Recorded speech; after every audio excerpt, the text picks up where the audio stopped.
Hola, ¿qué tal? Antes de pasar al programa, me gustaría decirte que mi trabajo principal es la terapia energética individual, orientada a esta a personas que vienen arrastrando desde hace ya mucho tiempo, a nivel profundo, ya sea de índole físico o emocional, un dolor, digamos algo que no acaba de arreglarse. Si esto en ti resuena, te invito a que visites mi web y concertes conmigo una cita.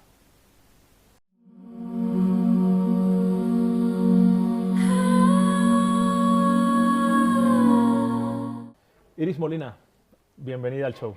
Muchas gracias, Frank. Un placer estar aquí. Gracias por invitarme. Nada, te he encontrado en muchas conversaciones interesantísimas en YouTube. He hecho mis tareas y demás y me dije, ¿por qué? ¿Por qué no? Tengo que tener a Iris Molina también aquí en mi show, ¿no? Es un placer, de verdad. Iris, investigadora, divulgadora en el ámbito de la ciencia espiritual y la psicoterapia integrativa, terapeuta iniciática. ¿Cómo llegamos a esto? Buena pregunta, ¿no? Bueno, habría que empezar por el inicio. No sé si quieres que empiece Por desde donde los quieras. orígenes. Eres libre. Bueno, ¿cómo llegamos a esto? Bueno, yo desde pequeñita siempre he tenido una curiosidad innata por todo lo que sea las profundidades existenciales, por el mundo espiritual, por lo que hay más allá de la materia. Y desde niña pues siempre me he hecho muchas preguntas, ¿no?, que me han llevado a investigar en diferentes ámbitos, tanto en el ámbito más metafísico como en el ámbito más científico, ¿no?, una ciencia como más ortodoxa. Y bueno, este camino de la curiosidad innata, acompañado de algunas experiencias que empecé a tener cuando empecé a ser adulta, ya en la joven adultez, ¿no?, pues me llevaron a adentrarme de una forma más profesional en todo el mundo psicológico, en todo el mundo espiritual, y bueno, pues a emprender un camino de búsqueda más serio y un camino también de compartir todo lo que yo iba aprendiendo en el camino, ¿no? Y de ahí pues surge todo mi trabajo divulgativo, de compartir el conocimiento que yo voy integrando y que me va sirviendo a mí en mi propio camino iniciático, Sí. pues lo voy compartiendo con los demás, y luego también desde la vocación de servicio de la terapia, ¿no? Una terapia integrativa que nace de integrar todas las partes que somos, que hoy en día, ¿no?, o en los últimos años hemos tenido una psicoterapia que desde mi punto de vista se ha quedado un poquito al margen del plano más espiritual, del plano más profundo de la existencia, y con lo que yo hago pues trato de recuperar esa parte, ¿no?, que obviamente muchas terapias y terapeutas también van por ahí, ¿no?, del ámbito humanista, transpersonal, pero bueno, es una terapia que une, ¿no?, que reconcilia esta parte del alma y esta parte del espíritu. Esto súper resumen. Muy bien. No, vamos, mejor, no, mejor imposible. Iris, tengo varias cosas aquí que me interesan mucho, inspiradas, digamos, en lo que he escuchado de ti, ¿no? Lo que has conversado con otras personas que te han entrevistado. Tu proyecto se llama El Alquimista Gestalt. ¿Por qué el alquimista? ¿Qué se transforma exactamente en este proceso terapéutico, perdona, tan profundo?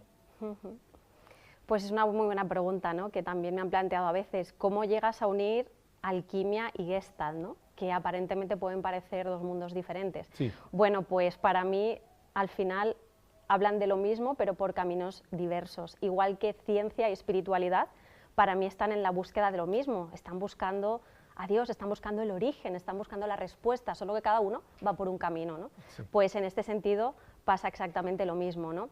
Para mí la alquimia, la ciencia alquímica, podemos englobarla dentro de las artes antiguas, de buscar en el interior, a raíz de buscar en el interior encontrar respuestas, poder integrar la realidad. Ese es el esoterismo, ¿no?, a través de respuestas internas ir integrando, y la alquimia es un proceso que nos invita sobre todo a transformar lo que se llama plomo en oro, ¿no?, que Sí. simbólicamente nos viene a hablar de esta parte que nos cuesta integrar, que nos cuesta ver, que es la sombra, ¿no?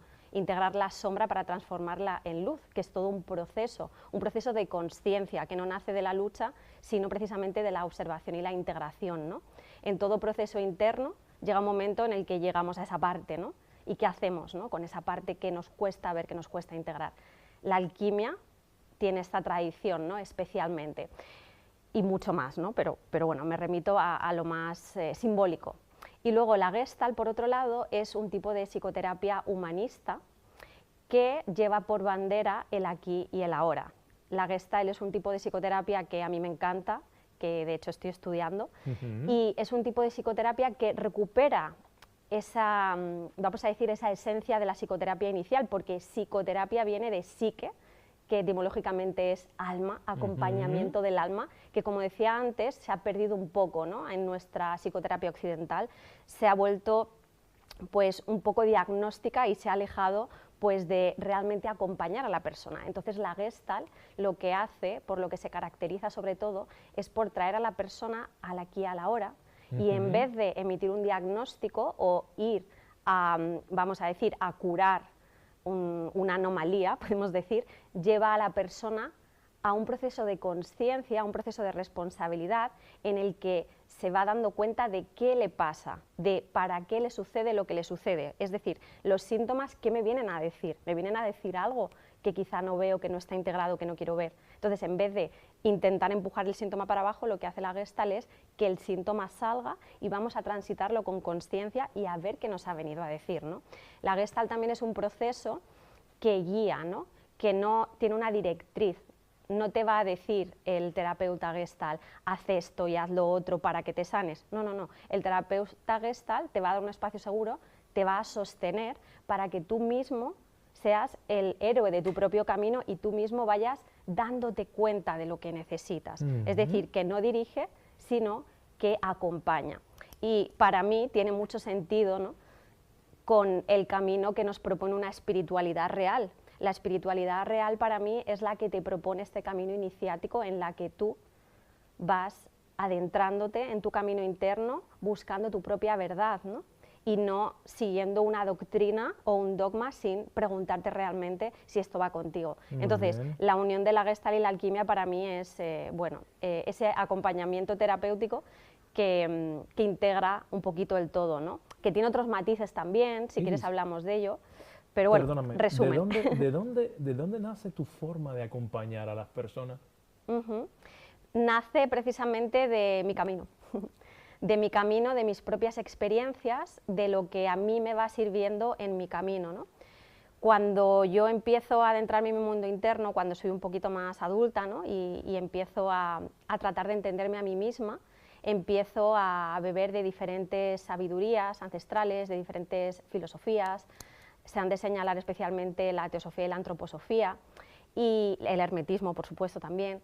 Entonces, toda esta sabiduría a mí me ayuda a integrar mis procesos y empiezo a ver, pues, precisamente que no está tan lejos de todo el proceso psicoterapéutico, que todo es simbólico, ¿no? Que, por ejemplo, cuando las leyes del hermetismo nos hablan de cómo funciona la realidad a través de las famosas 7 leyes universales, pues son perfectamente aplicables a la psique humana. Entonces yo empiezo a ver, por ejemplo, que estas leyes aplicadas a mi propia psique me empiezan a dar respuestas, empiezo a encontrar una resonancia, ¿no?, en ¿para qué sucede esto? ¿Qué es lo que me está mostrando, ¿no? Entonces, a raíz de mi propia experiencia, digo, bueno, esto es tremendamente útil, me ha sido tremendamente útil, yo creo que también le puede ser útil a otras personas. Y ahí nace mi vocación de querer acompañar en su sagrado camino pues a otras personas que estén en el mismo punto que yo he estado, que se ha de mencionar también, es un punto en el que te das... digamos que fue una búsqueda vital que encontró, digamos, su lenguaje en la terapia.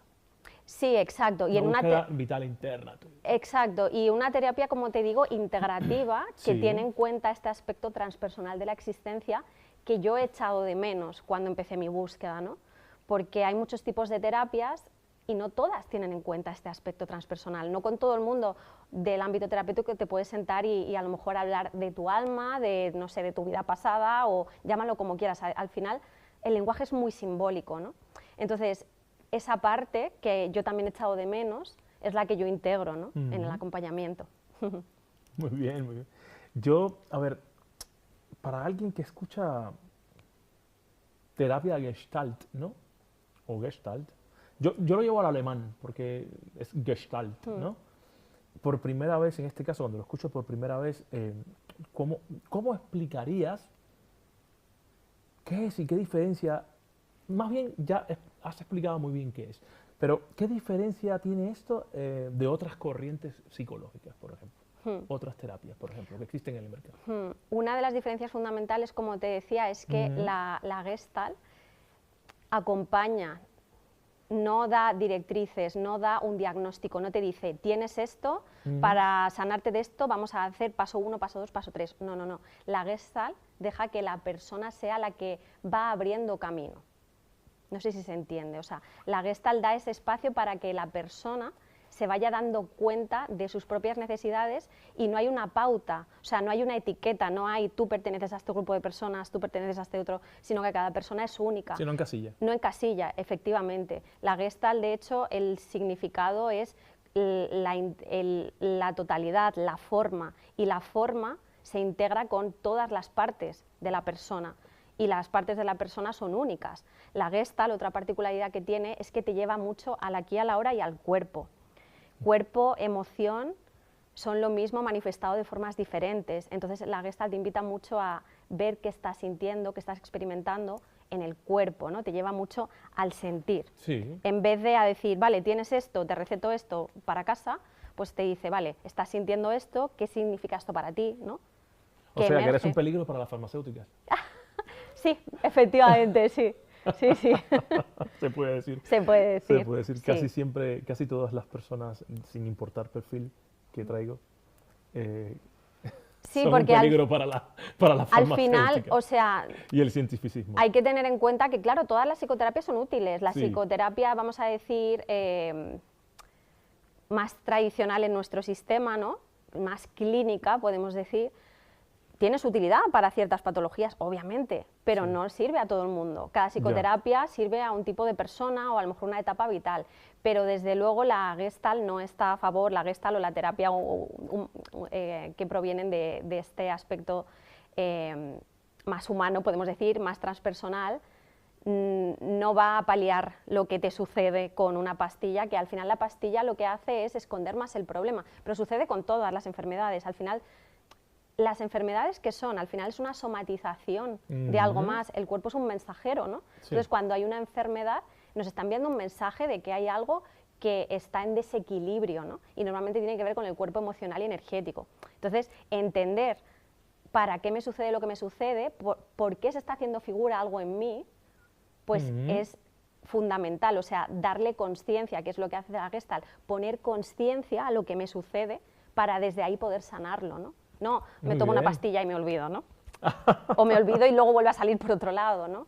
Que bueno, como digo, no es para criticar, ¿no? Porque es útil, todos nos hemos tomado pastillas alguna vez, quiero decir, sí, tiene su utilidad, pero no siempre. O sea, Sí. a veces la mejor sanación es precisamente tomar conciencia y transitar eso Desde la que raíz. es oscuro, porque esa parte oscura, ¿no? que veíamos, el plomo, ¿no? que veíamos desde la alquimia, esa parte oscura, no está para que la empujemos, para que no la veamos, está precisamente para que la demos luz y la transitemos con la mayor consciencia posible, ¿no?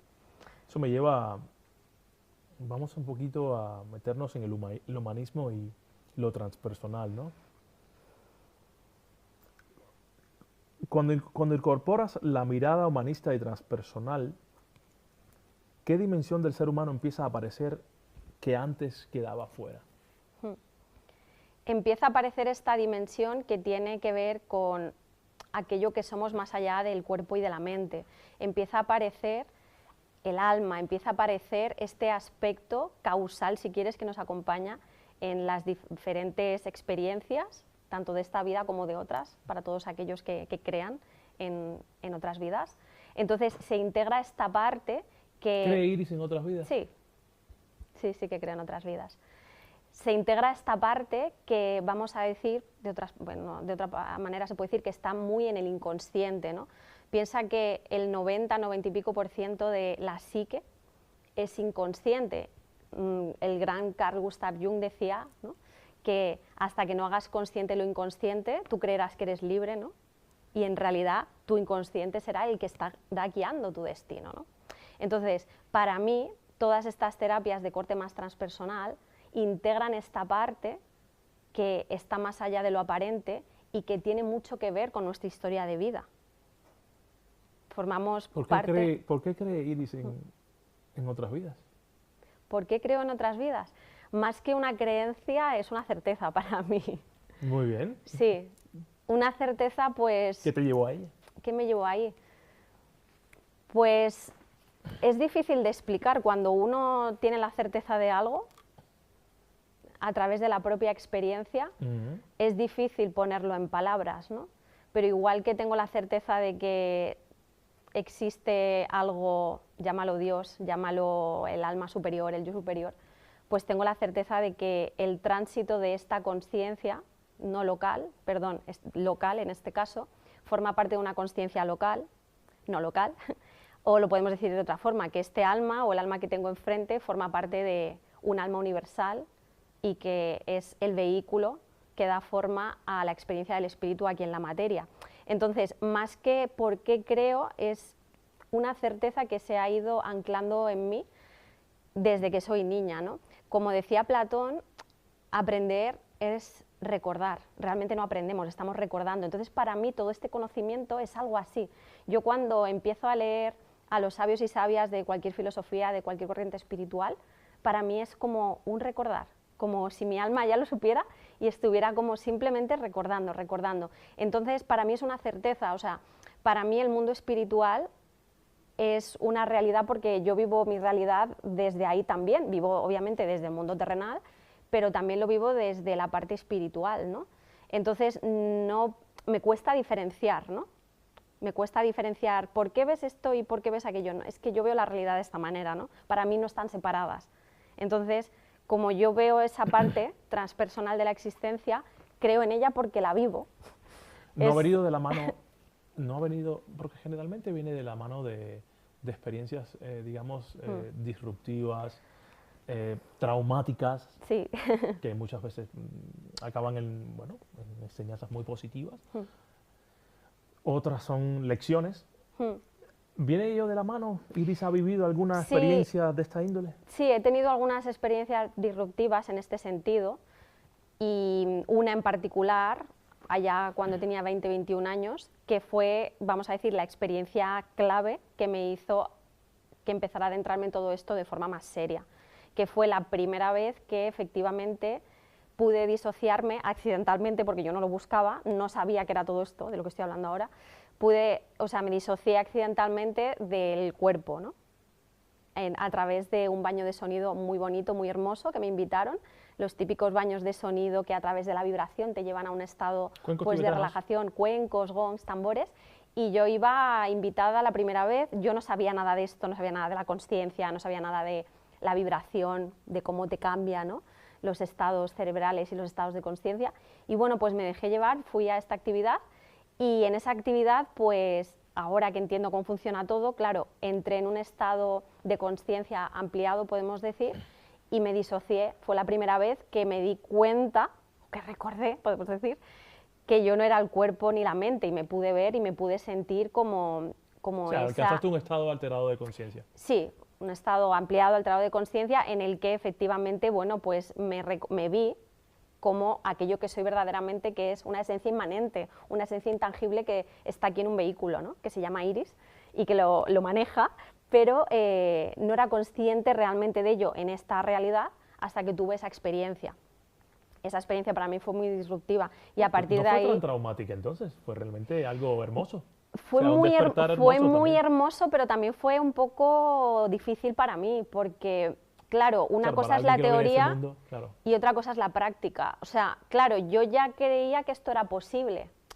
A esa edad pues ya estaba adentrada en estos temas, no como ahora.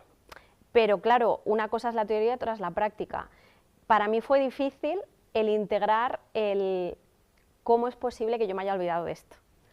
O sea, yo salí de ahí diciendo, pero ¿cómo es posible que yo me haya creído que esto es lo real? ¿Cómo ha pasado esto, no? Y ahí empezó... ¿Lo real te refieres a la materia? La materia, exacto, exacto. Entonces para mí sí que fue duro, porque fue como un dolor de, ¡guau!, qué dolor olvidar esto, ¿no? Y cómo es posible que lo haya olvidado.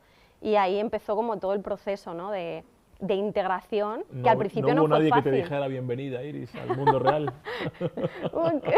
Ahora parece, ¿no?, que estamos, se parece un poco a los sillones de Neo y de Morfeo. No, claro, ese es el punto, que yo ahí me sentí muy sola. Me sentí muy sola porque hoy en día hablo de esto con toda naturalidad, pero en su día me daba mucha vergüenza, ¿no? Me daba miedo que pensaran que estaba loca, se te ha ido, ¿no?, la cabeza. Típico. Era bastante joven, a mi alrededor, aunque había una cierta apertura en personas de mi familia y demás, no me sentía cómoda para hablar de estos temas, entonces para mí fue muy duro, yo pensaba que me estaba volviendo loca. Así que poco a poco, no sé si fue un trauma, no lo diría como trauma, pero sí que fue un antes y un después. No me volví a ver de la misma manera desde ese día, ¿no? Y luego pues fueron viniendo otras que fueron pues corroborando, ¿no?, todo esto. En tu en tu círculo de amigos y demás, esa Iris de antes y después, ¿cómo lo planteaste? ¿Cómo esa transformación? Pues ¿O te acompañaron? Esa transformación fue muy paulatina, o sea, fui soltando poco a poco el personaje, vamos a decir, ¿no? Sí. El personaje que hasta ese momento me había servido, que tuvo su utilidad, ¿no? Pero me fui poco a poco, vamos a decir, soltando aquellas partes que no iban conmigo realmente, ¿no? Y que yo había cogido pues para integrarme en la sociedad, para sentirme acogida, reconocida, etcétera. Pues me costó, ¿no? Pero poquito a poco pues iba soltando y cada vez pues me iba mostrando, ¿no?, un poquito más de lo que yo era, de lo que a mí me gustaba, y siempre ha sido muy bien acogido, tanto que me ha sorprendido, ¿no? Porque uno de mis mayores miedos era que no me acogieran, sobre todo las personas cercanas o, bueno, las personas que siempre me han conocido, ¿no?, que dijeran, ¿qué le ha pasado a Iris?, ¿no? Sí, sí, claro, pero ha sido muy bonito el ver cómo incluso me he sentido más reconocida que nunca, quizá porque me he mostrado más auténtica que nunca, aún sabiendo que podía ser rechazada, ¿no? Y también mostrando las dos caras, ¿no? Sí. Mi parte, vamos a decir, que no me gustan tanto, o mis partes que en su día yo pensaba que estaban enfrentadas, de, no, si estoy en el camino espiritual no puedo hacer esto. Error, ¿no? Sí. Hoy en día me muestro como soy. Oye, me gusta la espiritualidad, por decirte, y también me gusta la música latina, me encanta salir a bailar, no sé, no están peleadas, ¿no? Que en ciertos momentos sí que era como, uy, me daba vergüenza, ¿no?, mostrarme en ciertos aspectos, pero no, ha sido muy bien acogido y bueno, pues me alegro mucho por, por ese recibimiento, ¿no? Bueno, a ver, sobre lo que es el conocimiento ancestral y metafísico, trabajas integrando conocimiento, bueno, de ambos, ¿no?, tanto metafísico como ancestral.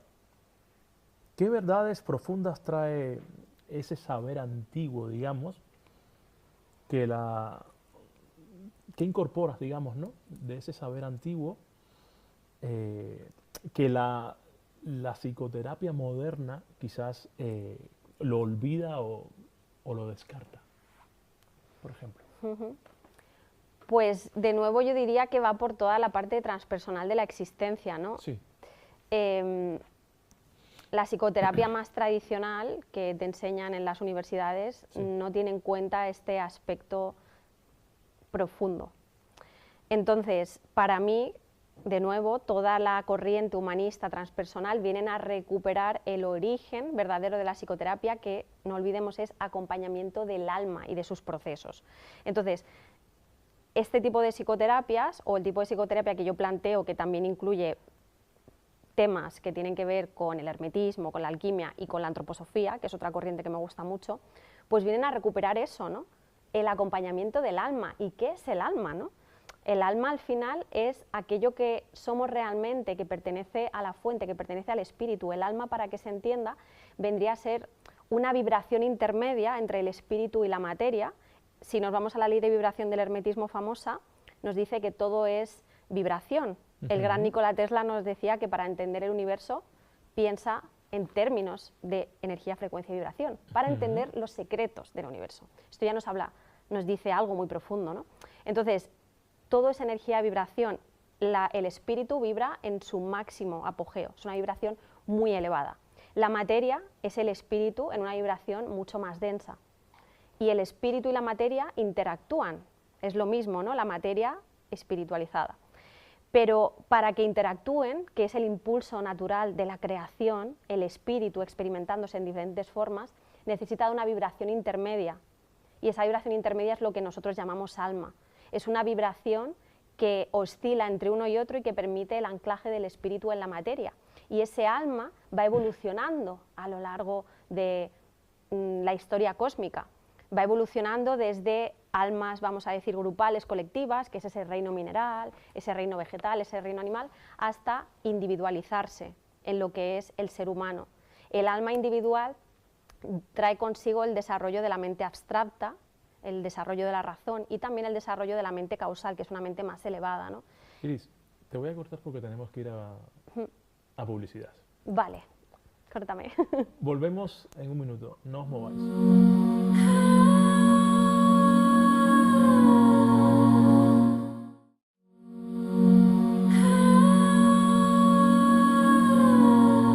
Entonces, con el desarrollo del ser humano, llega este desarrollo, como decía, del alma individual, que trae el desarrollo de una mente causal. Esta mente causal forma parte de la parte, valga la redundancia, impedecedera del ser humano. La parte pedecedera es esta parte de la materia, de la mente más concreta, que tiene que ver con estadios evolutivos más iniciáticos, pero lo que es esta mente más abstracta, más causal, esto es lo que permanece, ¿no? Y que queda en ese alma universal. Y ese alma universal se sigue experimentando. De ahí el tema de la reencarnación, que se puede entender de muchas maneras, ¿no? De ahí que ese alma traiga memorias, traiga causas que se han ido fraguando quizás en otras experiencias, causas que se quedan en nuestra psique y que nos acompañan en nuestras encarnaciones. Y que muchas veces... O sea, que Iris cree en la reencarnación. Sí, sí que creo en la reencarnación. Quizá no como cada persona lo puede entender de una manera, pero sí que creo en que este alma universal que se subdivide, se fractaliza, va guardando esta memoria de diferentes experiencias y que el alma que llega a cada cuerpo hace un match perfecto. Hay una resonancia perfecta según la cadena infinita de causas que desde aquí no podemos entender. Porque esta es otra de las leyes universales, ¿no? La ley de causa y efecto nos dice que absolutamente todo es causal, ¿no? Y que la mayor parte de las causas son incomprensibles a nuestra razón, a nuestra mente abstracta. Desde aquí solo vemos una pequeñísima porción de la realidad, por no hablar de los guardianes del umbral, ¿no? De que se habla en esoterismo. Nosotros desde aquí venimos con un velo, con varios velos, ¿no? Precisamente para tener experiencias.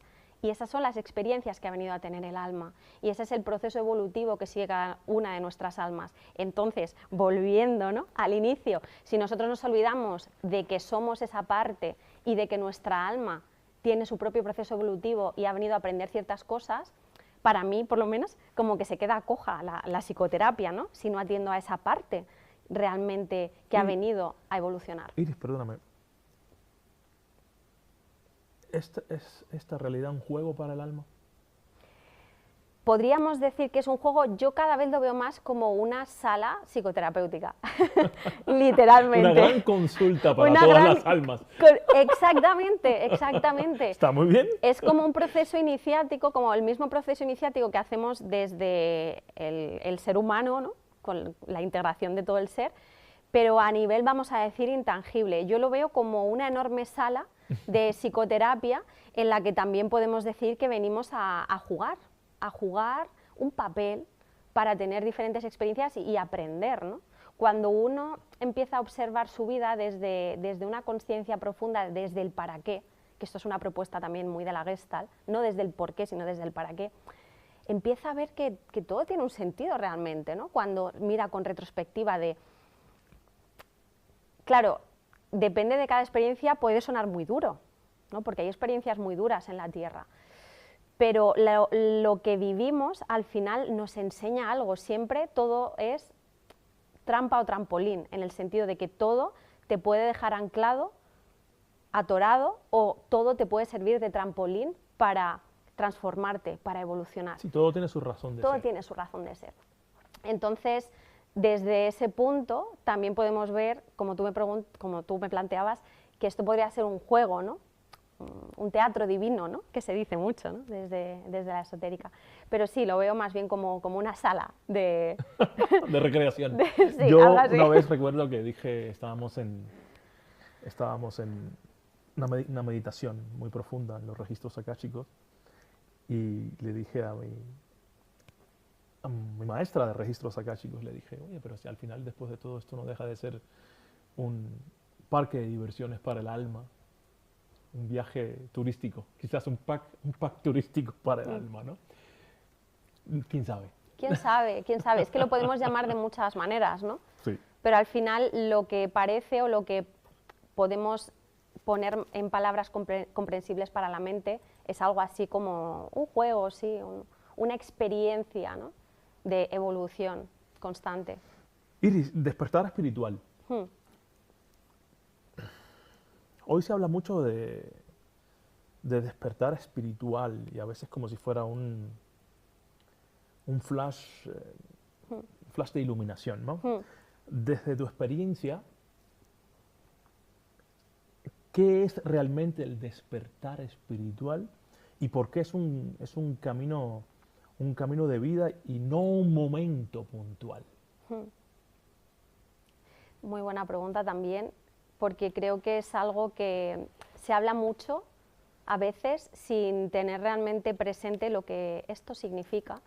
Para mí el despertar espiritual tiene que ver con el darse cuenta de esta parte profunda que somos, el darse cuenta que somos más que una mente y un cuerpo, que somos el que maneja este vehículo, el darte cuenta que la espiritualidad está en todo, ¿no?, que aunque nosotros veamos aquí materia y toquemos materia, aquí hay un trasfondo mucho más profundo que el que va en nuestros sentidos y mucho más mágico, ¿no?, con mucho sentido. Entonces, el despertar en un primer inicio para mí tiene que ver con eso, con darme cuenta de eso, con ser consciente de eso, pero no acaba aquí, no acaba en darme cuenta de esto, es solo el comienzo, la punta del iceberg, ¿no? Aquí es donde comienza, en ese despertar, un proceso de autoconsciencia, un proceso de responsabilidad personal, un proceso de cultivo de mis valores, de realmente mirarme a mí mismo, de contarme verdad, de ser capaz de mirar a mi sombra, ¿no?, de poco a poco ser capaz de ver la luz dentro de mí, ¿no? Para ver la luz dentro de mí tengo que ser capaz de mirar la sombra.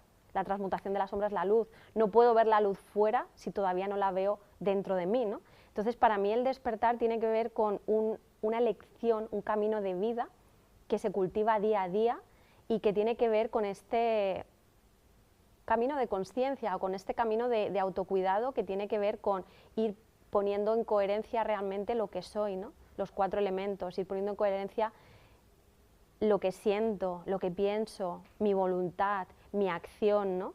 Esto, en términos alquímicos, serían poner en coherencia los 4 elementos para así canalizar el quinto, que sería ese espíritu, ese éter, ¿no?, espiritualizar la materia. Para mí tiene que ver con todo esto, ¿no?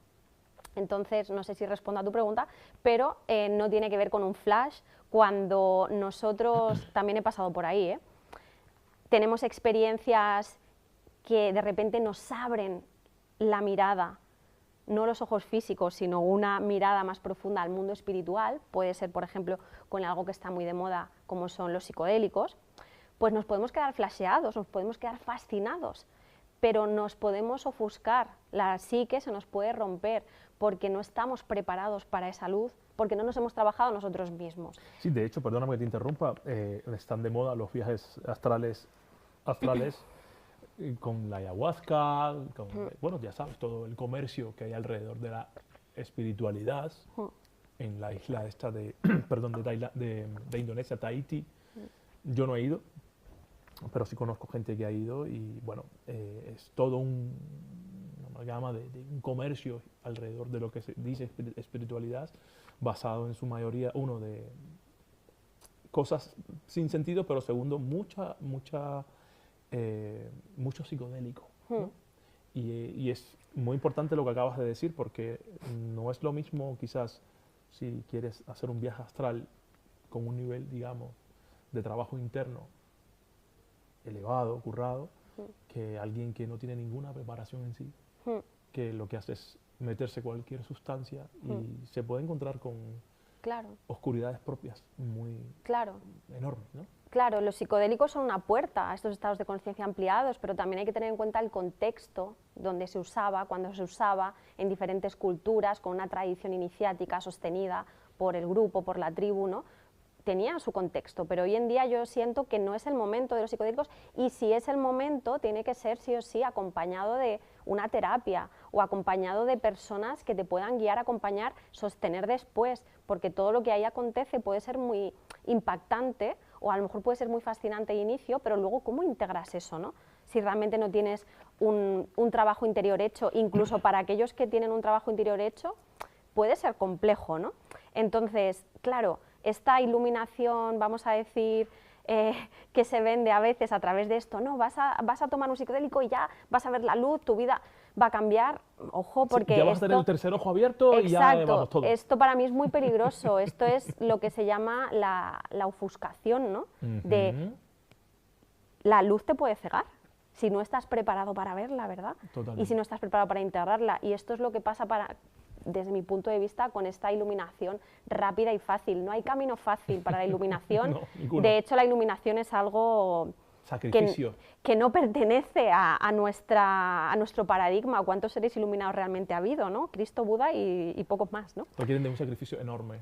Exactamente. No sé si... Yo no usaría la palabra sacrificio, yo usaría, bueno, usaría otro concepto. Al final es una forma de vivir la realidad muy diferente. Y nosotros ahora mismo, claro que sí, nos comprometemos con nuestro trabajo interior, etcétera, pero hemos de tener presente que es un camino de vida, ¿no? Es una elección que te acompaña hasta el final. Muy bien, muy bien. Del discernimiento, has dicho que no se trata de encontrar respuestas, sino de hacerse mejores preguntas.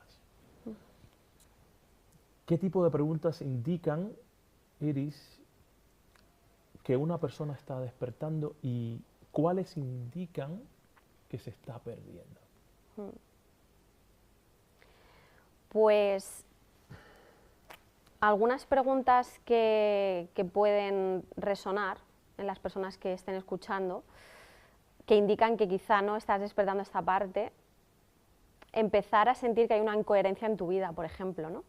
Empezar a sentir que realmente esto, ¿por qué lo estoy haciendo? ¿Para qué lo estoy haciendo, ¿no? Vivir en piloto automático, que nos pasa, yo creo, a la mayoría de personas, vamos en piloto automático porque así está la sociedad hecha, no hay culpables, simplemente es como una dinámica. Nuestros padres, nuestros profesores nos enseñan lo que ellos han aprendido, ¿verdad? Pero al final estamos metidos en una dinámica de piloto automático hasta que por alguna cosa, puede ser, como tú bien decías antes, por algo impactante que te suceda en tu vida que te obliga a hacerte preguntas, un accidente, fallece un ser querido, ¿no? Que te obliga a mirarte, pero también puede ser un agotamiento del día a día, ¿no? De ¿qué sentido tiene mi vida? ¿Por qué estoy haciendo esto? ¿Esto me hace feliz? ¿Realmente hay una coherencia entre mis 4 elementos? Una persona que no está en estas no se lo preguntaría así, pero se preguntaría, ¿por qué estoy haciendo esto si a mí esto no me gusta? ¿O por qué estoy con esta persona si es que realmente yo no lo siento, ¿no? Entonces, para mí, un primer indicativo de que la persona está despertando a esta parte como más profunda es empezar a ver, empezar a realmente sentir que hay incoherencias dentro de sí, y muy importante, ser capaz de contarse verdad, ser capaz de decir, ¿sabes qué? Me parece que en esta relación yo no soy feliz, me parece que este trabajo en realidad nunca ha sido mi vocación y lo detesto, ¿no? Es muy difícil contarse verdad. Entonces, cuando uno empieza, para mí ahí ya hay un tirón porque eso te lleva a hacerte más preguntas. ¿Y qué hago aquí? ¿Y para qué estoy aquí? Si realmente esta no es mi vocación, por ejemplo, y mi vida en piloto automático me tiene descontento, ¿a qué he venido? Y el a qué ha venido te lleva a preguntarte, ¿soy esto o soy algo más que el cuerpo, ¿no? Y que la mente? Y ya te lleva a lo mejor a preguntarte, ¿existe un trasfondo espiritual? ¿Existe un alma? ¿Existe, no? Y vas tirando. Yo creo que muchas personas empiezan por ahí, o bien, como decía antes, por batacazos que te da la vida, que sí o sí te obligan a hacerte esas preguntas. Iris, en su camino iniciático, espiritual, su desarrollo, ¿se ha asustado alguna vez de ello? ¿Se ha visto en una situación X, un camino que se bifurca, donde Iris ha dicho, madre mía, ¿qué es esto? ¿Alguna experiencia? ¿Te refieres a alguna experiencia personal que me haya llevado a adentrarme más? Sí, dentro, pero ya no de índole física, vale, digamos, sino más bien una vez ya despertando, una vez ya metida dentro de la espiritualidad, ¿te has tropezado? Llámese energía, Sí. llámese arquetipo. Sí. ¿Por qué Sí. te pregunto? Porque todos tenemos que pasar por ahí. Sí. Todos. Sí. Lo has dicho tú anteriormente, qué es la oscuridad, qué es la luz y demás. Mm. ¿Algún episodio que quieras compartir? ¿Que has dicho, ¡ay! Sí, sí, Dios mío, existe! me he acordado de alguno en particular. Sí, bueno, hablemos del discernimiento, Ahí que es está. importante. Claro, cuando uno se embarca en todo el mundo espiritual, puede ocurrir algo que a mí me ocurrió, que es que creas que todo el mundo espiritual es maravilloso. ¿En qué sentido digo esto? En que todo lo que sientes es real, todo lo que, vamos a usar la palabra canalizar si quieres, canalizas es real, que todo lo que sueñas simbólicamente tiene un mensaje, ¿no? Bueno, pues un encanto, ¿no? Que tiene que ver con lo que hablamos precisamente eso, con una pequeñita ofuscación que uno no se da cuenta, ¿no? Está encantado, ¿no? Entonces sí que me he encontrado con experiencias que tienen que ver con el mundo espiritual y energético en el que me he dado cuenta que esa energía, que a lo mejor parecía muy luminosa y me quería llevar por un camino, no era tan luminosa como parecía y realmente pues era una falsa luz que estaba tratando de confundirme, ¿no? Entonces el discernimiento, eso me ha llevado a trabajar el discernimiento, que aún lo sigo trabajando, por supuesto, porque es algo que, de nuevo, de por vida. Pero eso me ha llevado a entender y a experimentar que en el mundo espiritual es como en el mundo material, que hay de todo. Hay personas buenas, hay personas malas. En el mundo espiritual pues hay energías de polaridad positiva o de polaridad al servicio, o de polaridad negativa o de polaridad al servicio del yo, a fines egoístas, a fines de manipulación, y eso ocurre igual en el mundo espiritual. Entonces, hasta que no tuve ciertas experiencias de realmente darme cuenta de que ciertas influencias no eran de una polaridad del servicio, sino del servicio al yo, pues... Iris, ¿cómo lo sentiste? Uy. Venga. ¿Cómo lo sentiste? Danos información. Pues fíjate, el cuerpo nunca miente. El cuerpo es la expresión del alma, como te digo, en el cuerpo está toda la información, el inconsciente está en el cuerpo. Cuando el cuerpo habla, hazle caso. Y esto fue a través del cuerpo precisamente, ¿no? Yo estaba como obcecada, ¿no?, con esa energía, porque fue a través de una experiencia onírica, y fue el cuerpo el que me despertó y me dijo, no, por aquí no. Fue el cuerpo el que se resistió, fue el cuerpo el que me dijo para, y cuando yo hice caso al cuerpo, entonces la energía se reveló como lo que era, no era luz. Porque vibraste en coherencia con la esencia tuya. Bueno, quizás otra forma de decirlo. Y entonces ahí esa energía pues se mostró tal cual era, que no era un ser luminoso, sino todo lo contrario, ¿no? Pero es algo que hace muy bien, ¿no? Y en nuestra sociedad lo hace muy bien. La energía, vamos a decir, satánica, podemos llamarla así, su mayor don es pasar desapercibida. La verdad es esa. Como siempre digo, lo he dicho en varias ocasiones, no hay nada que mejor se disfrace de luz que la oscuridad. Sí. O como dijo un sacerdote, pero creo que lo han dicho varios, que es el mejor papel que hace diablo, el demonio, lo que fuese, es hacerte creer que no existe. Sí, ese es su mayor truco. Ahí está. Entonces, tomad nota. Ese es su mayor truco. Y también quiero decir algo, ¿no?, que es algo también que nos enseñan los sabios y las sabias y seres ascendidos, que al final todos formamos parte de la unidad. Y que incluso esos seres de polaridad negativa, que llamamos de polaridad negativa, el servicio al yo, están buscando su desarrollo de conciencia desde un lado quizá involutivo, pero en realidad están buscándolo de algún modo, forman parte de la unidad. Entonces, esto lo digo desde una mirada también de integración, de ellos también son parte de la luz, solo que, vamos a decir, están perdidos en otras cosas ahora mismo, pero también están en su proceso, ¿no? Entonces, me gusta también animar a las personas a que lo vean como esa parte que vive en cada uno de nosotros también, que todos somos esa luz y esa oscuridad de algún modo, y que esa polaridad al servicio al yo también es parte de la unidad. Materia y conciencia. Dices que, aquí lo anoté, dices que se puede estar despierto espiritualmente y tener éxito material. Ahora mi pregunta es, ¿qué diferencia hay entre vivir la materia desde la conciencia y vivirla desde el ego o el control?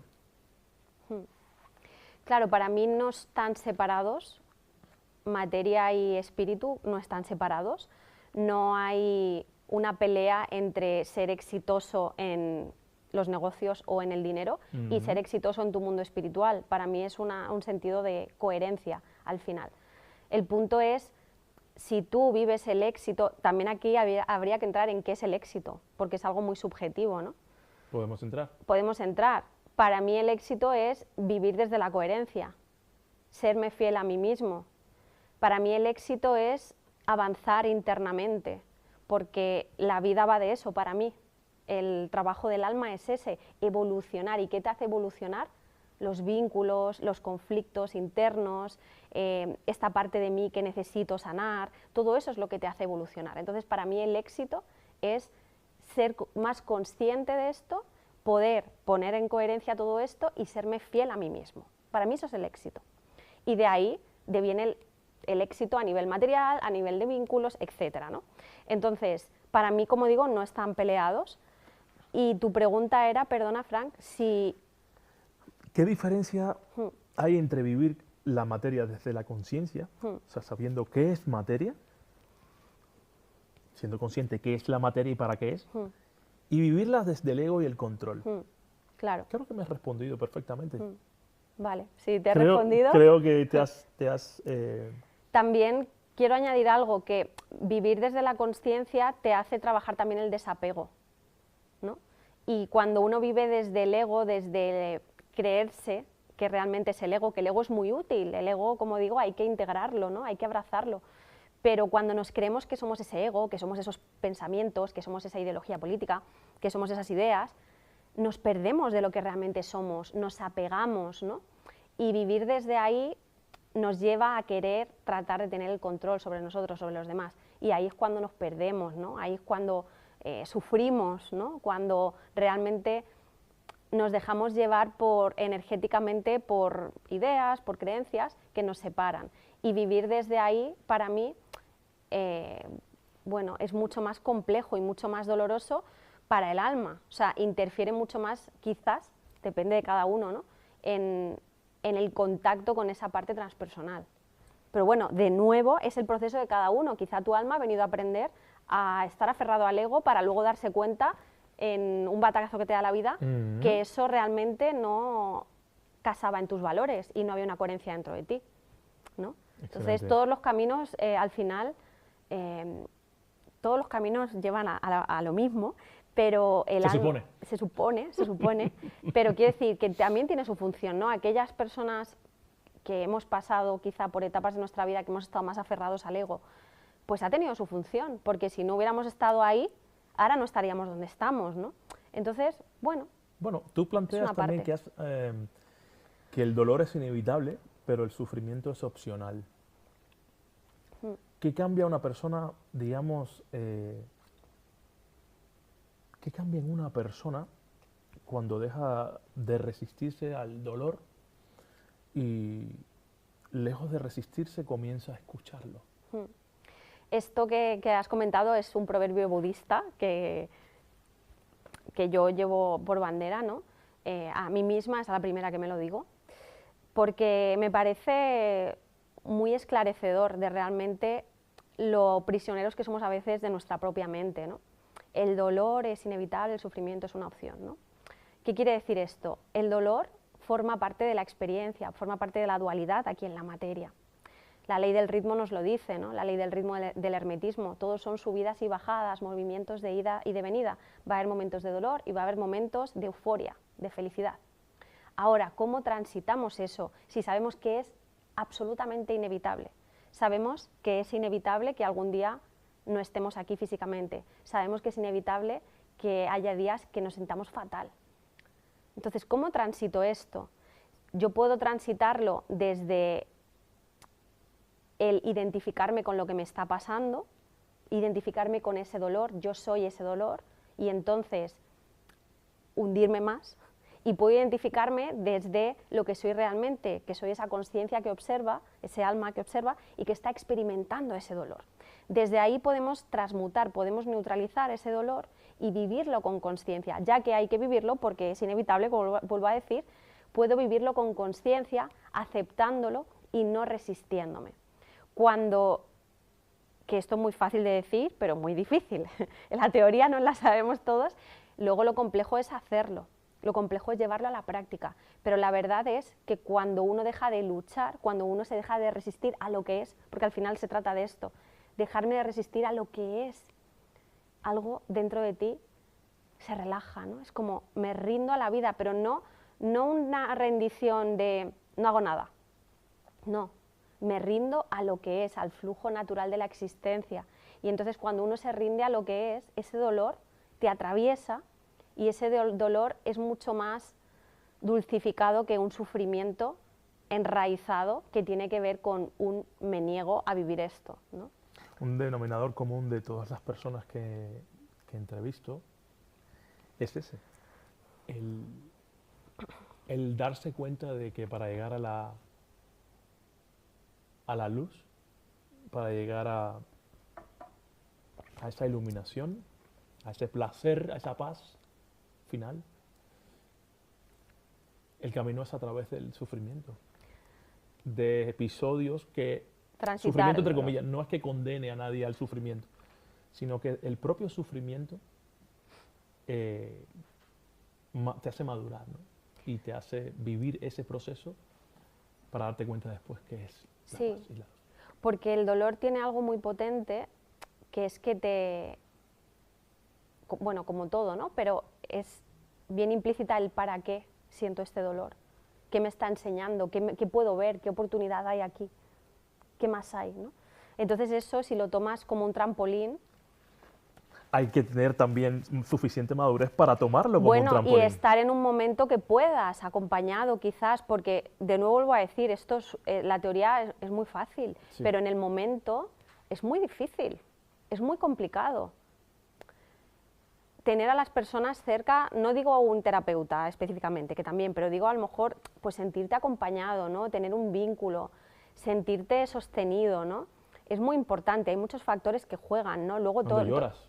Exacto, lo que hablamos antes del inconsciente, hay muchas veces que hay cosas que no tenemos en cuenta y que desde ahí, desde el inconsciente, nos están guiando y nos están llevando por caminos que no entendemos, ¿no? ¿Por qué estoy sintiendo esto? ¿Para qué estoy sintiendo esto? No lo entiendo, ¿no? Entonces, ojo, porque la teoría, como vuelvo a decir, la podemos entender, pero hay que transitarlo, ¿no? Sí. Y que es la vida cuando te pones esas experiencias, cuando precisamente te dice, venga, ahora vamos a probar esta teoría en la práctica, ¿no? Entonces, poco a poco, yo creo que esto en el día a día lo podemos ir testando, ¿no? En actos cotidianos, ahora que hace muy mal tiempo, ¿no? ¿Cómo tomamos este mal tiempo? ¿Me estoy todo el día amargado, quejándome del tiempo? O bueno, voy a emplearlo y voy a ver qué saco de aquí, ¿no? O, por ejemplo, también, ley de correspondencia. ¿Qué me enseña este tiempo que es tan apagado? ¿Qué me está enseñando de mí ahora mismo, por ejemplo, ¿no? Iris, el tiempo se acaba. Una hora se va cuando estás en el disfrute y te la estás pasando bien y estás creciendo tanto intelectualmente como espiritualmente. No te das cuenta de ello. Pero me gustaría hablar sobre tu libro, Regreso al origen, así de manera concisa, digamos, porque me parece que es algo que debe ser consumido, debe ser leído, debe ser comprado. Háblanos un poco, por favor, de él. Un poquillo. Sí. Regreso al origen es, siempre lo presento como el libro que de niña busqué y no encontré. No está escrito para niños, pero sí que contiene 10 temáticas que a mí siempre me han fascinado desde niña y que yo buscaba información, como te decía antes, ámbito espiritual, ámbito científico, y que intentaba encontrar respuestas, ¿no? Entonces, cuando ya fui adulta, cuando empecé mi primer programa de divulgación a través de Spotify, pues quise escribir este libro, que al final es la sumatoria de conocimiento que he ido adquiriendo a lo largo de varios años y que fue creado, que esto siempre me gusta recalcarlo, a través de una comunidad estupenda que yo tenía. Fue a través de un proyecto de crowdfunding, de una editorial de crowdfunding, y fue mi comunidad la que hizo posible mi libro, con lo cual no podía estar más feliz y más agradecida.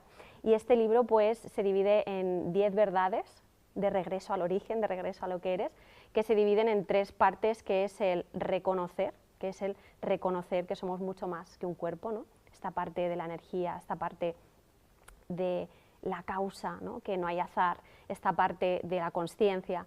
Luego la segunda parte del libro es reprogramar, ¿no?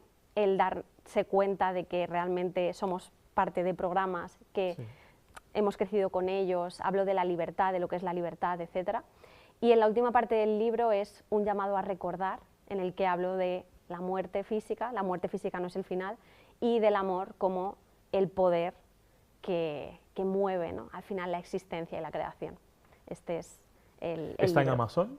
Está en Amazon, lo pueden conseguir en Amazon, en absolutamente cualquier país, vale, en España, en Latinoamérica. De hecho, muchos de los miembros de mi comunidad son de Latinoamérica, de Estados Unidos también, y lo han podido adquirir a través de Amazon, sin problema. Se acabó el tiempo. Se nos acabó. Bueno, el tiempo es relativo. El tiempo es una ilusión también. El tiempo es una ilusión, pero bueno, que me agencio, que tengo aquí... Sí, ahora mismo aquí es lineal. Es lineal de momento. Y se me ha acabado. Iris, muchísimas gracias. Muchísimas gracias, ha sido un placer. Espero vernos pronto otra vez. Has arrojado muchísima luz. Para contactarte, por último, antes que se me olvide, para contactarte y demás. Muchas gracias a ti. Se me ha pasado muy rápido.